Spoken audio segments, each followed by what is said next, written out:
L'Afrique, avec ses réserves d'or, de diamants, d'uranium et j'en passe, est certainement le continent le plus riche de la planète. Et pourtant, la moitié des gens les plus défavorisés du monde vivent en Afrique subsaharienne. Alors ça va pas vous plaire, hein. Mais la France n'y est pas pour rien. Stop! Il y a des sujets dont on peut pas parler, et d'autres, il vaut mieux pas. Ah bon? Comme lequel? Par exemple, le conflit. La barbe! La France est un des pays les plus riches du monde alors qu'elle n'a quasiment aucune ressource sur ses terres. Pourtant, la plupart de nos entreprises comme Areva ou Total vendent de l'énergie. Alors je vous le dis tout de go. C'est un putain de hold-up! Si les pays d'Afrique vendaient et exploitaient eux-mêmes leur production, ils deviendraient les rois du monde! Alors comment on s'y est pris? C'est très simple. Au début de la décolonisation, on a placé des pions à la tête des pays pour servir nos intérêts. Et le jour où ils sont plus d'accord... Bon, monsieur le prince président Bandigou, on vient de découvrir du coltan dans votre pays, j'ai une proposition à vous faire. Je vous propose d'exploiter ces mines à votre place, qu'est-ce que vous en pensez? Mon pays est un pays libre, qui s'est affranchi de tous ses anciens colonisateurs. Je vous propose un contrat sur 100 ans, non renégociable, mais en échange, une belle valise de billets. Ces richesses appartiennent à mon peuple.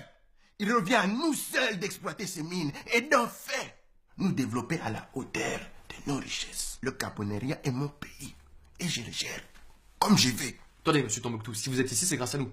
Vous seriez pas le premier dictateur qu'on renverse. On est d'accord avec ça ou pas? Vous voulez vous retrouver dans Paris avant des petites tours Eiffel à la sauvette? Attendez, va pour une concession sur 100 ans. Par contre, je garde 5% des profits pour moi. Vous êtes dur en affaires, hein? J'ai pas HEC. C'est pas vrai, moi aussi. Voilà, petite signature ici. Eh ben c'est parfait, ça, monsieur Boubou, les bons comptes font les bons amis, hein, vous savez ça. Ah, vous revenez quand vous voulez. Et quand les colonies ont voulu devenir indépendantes, on leur a dit ok, mais vous nous payez une taxe coloniale. Du coup, les anciennes colonies ont commencé leur indépendance avec une putain de dette envers la France. On leur a mis à l'envers dès le début, hein. C'est le cas d'Haïti, première colonie indépendante qui a complètement été ruinée par cette taxe.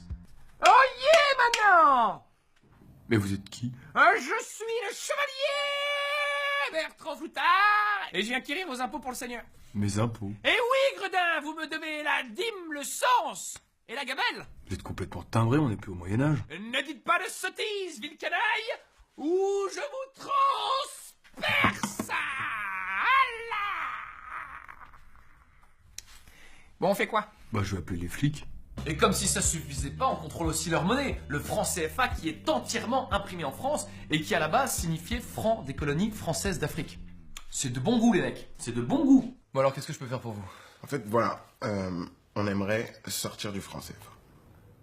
Je comprends pas. On aimerait avoir notre propre monnaie, pas la Banque de France, quoi. Mais ça d'accord, mais pourquoi?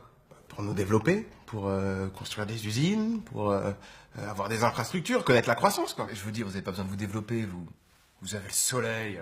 Eh, c'est quand même bien le soleil. Écoute-moi non? bien, il est où mon argent? Tu vas me rendre mon argent tout de suite. Tu veux que je te gifle? Je te gifle. Par contre, les hommes d'affaires français, eux, ils se font plaisir. Ils investissent à tour de bras. Bolloré, par exemple. Oui, le même mec qui donne de l'argent à Morandini et Cyril Hanouna. Un garçon plein de qualité. Et ben, ce gars-là possède tous les ports de France-Afrique. Du coup, dès qu'un bateau entre ou sort, le mec se rince. Alors les gens qui pensent qu'il y a trop de noirs en France, faudra pas oublier qu'on est bien content d'avoir de la lumière, du chauffage et de l'essence pour aller bosser. Parce que le jour où on perdra nos privilèges, ce sera peut-être à nous d'essayer d'aller vivre chez eux.